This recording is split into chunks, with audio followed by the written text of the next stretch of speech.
Funny Fowler sa totoong buhay. Si Whitney Tyson, ang komedyante na sumikat noong dekada 90, ay naitatawid ang buhay ngayon sa pagpapatawa sa mga piyesta at pagkanta sa mga karaoke bars.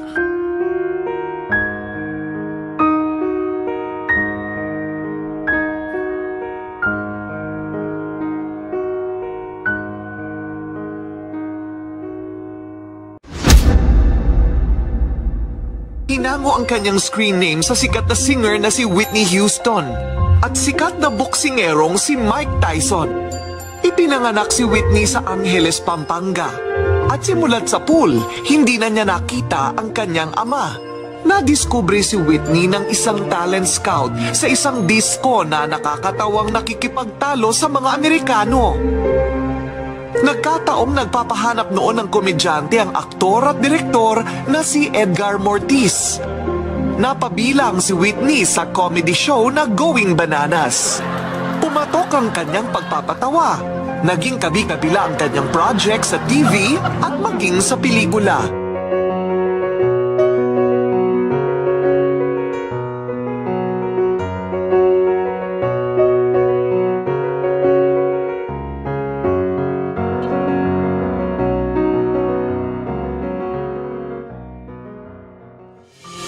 Sa paglipas ng panahon, ang malulutong niyang tawa unti-unting nanahimik sa pagtamlay ng kinang ng kanyang karera.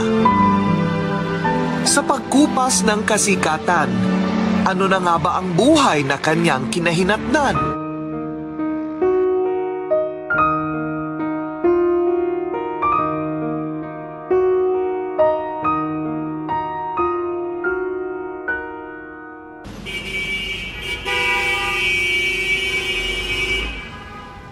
Ito na ang naging buhay ng komedyante ngayon.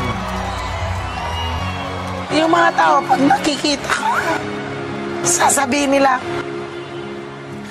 ay, yung laos na artista, yun ang madalas kong nadidinig. Kaya sabi ko, pag ako nagdadasal, sana naman, bigyan pa ako ng isa na makita ulit ako sa telebisyon.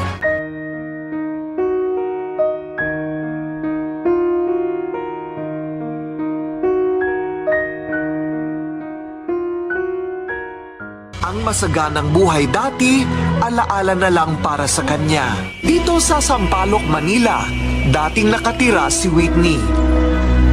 Hindi ka tumanda. Mas komportable at masagana ang buhay niya noon dito sana. Pero biglang nagbago. Unti-unti kasing nawalan siya ng trabaho. Nawala ako ng show, walang show. May nakilala man akong pulis dito sa ilalim ng tulay nakatira. So kinausap ko kung pwede, doon na lang ako mag-move. Sa loob ng 15 taon, naging tirahan ni Whitney ang ilalim ng Nagtahan Bridge.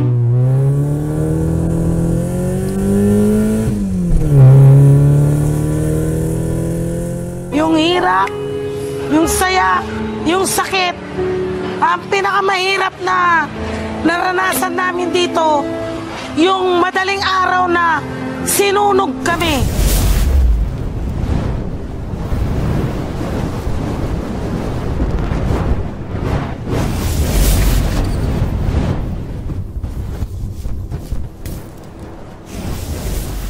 Napadpad sa isang resettlement sa San Jose del Monte, Bulacan si Whitney. Binigay sa akin yung sa harap, bungad. Ngayon naman, dito sa bungad naman, hindi ko alam kung bakit na-intriga sa kanyang mga kapitbahay. Andyan ang batuhin kami, andyan na pati bola binabalibag sa bubong namin. Parang inuunti-unti dinidestroy yung bahay na binigay sa akin. Tapos, ang mga dialogue nila, laos ka na! Para bang pinagsakluban siya ng langit at lupa.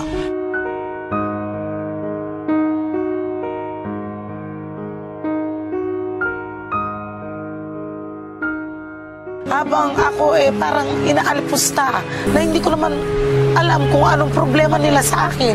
O dahil siguro sa kulay ko, kasi naiiba, kami lang yung naiba ng nanay ko, dalawa kaming negra.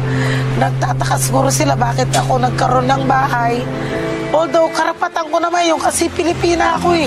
Kumbaga bagsak ka na, sinisipa ka pa. Dinudurog ka. Pagdating naman sa ganon, ayokong mangyari kaya kahit anong trabaho pinapasok ko. Gabi-gabi, sinusuyod niya ang mga fiesta sa iba't ibang probinsya para kumita ng pera na magtatawid sa pangangailangan nilang mag-ina. Naaawa rin ako sa kalagayan niya dahil minsan pagod siya, gano'n. Gusto ko man siyang tulungan magtrabaho. Sabi naman niya, huwag na lang na, dito na lang kayo sa bahay. Dalawang entablado ang napuntahan ko ngayong araw na ito. Ganito ang buhay ko pag-araw ng fiesta. Ganito, uwi pa ako sa amin sa Bulacan, from Batangas, magbubulakan pa ako sa San Jose del Monte. Ang buhay ko parang langgam. Kahit walang tulog, sugod ng sugod kung saan ang schedule namin. Ang tulog na lang namin sa bus or sa service, kung may service. Tapos mag-ipon na mag-ipon.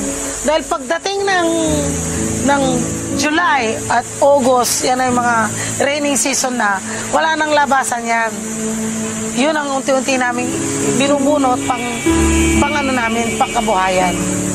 At pag walang racket sa fiesta, dito naman sa isang videoke bar sa Muntinlupa siya umiiksena. Stay in sa pinapasukang bar si Whitney para makatipid siya sa pagkain at pamasahe. Nalulungkot man siya dahil madalas niyang naiiwang mag-isa ang kanyang nanay sa Bulacan, wala naman siyang magawa dahil kailangan niyang kumayod. Kaya naman lahat ng tawag sa kanya, kantahan kung saan-saan. Sinusuyod ang mga fiesta. May kalayuan man at kahit may kaliitan pa ang bayad, masaya niyang tinatanggap.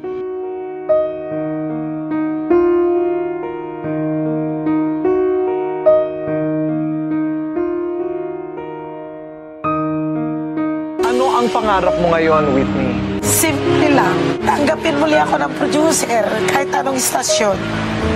Yan ako ng trabaho.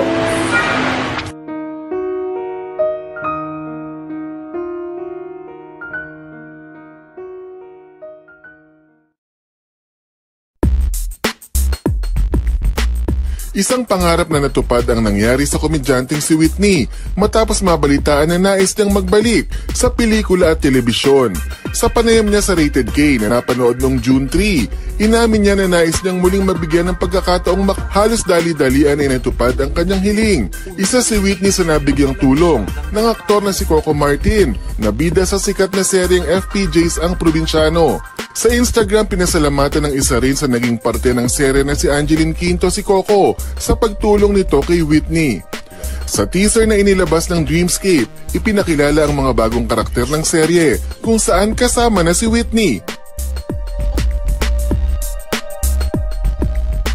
Ngayong muling nakabalik si Whitney sa harap ng kamera, dalangin niya na simula na ito ng muling pagngiti ng swerte sa kanyang career.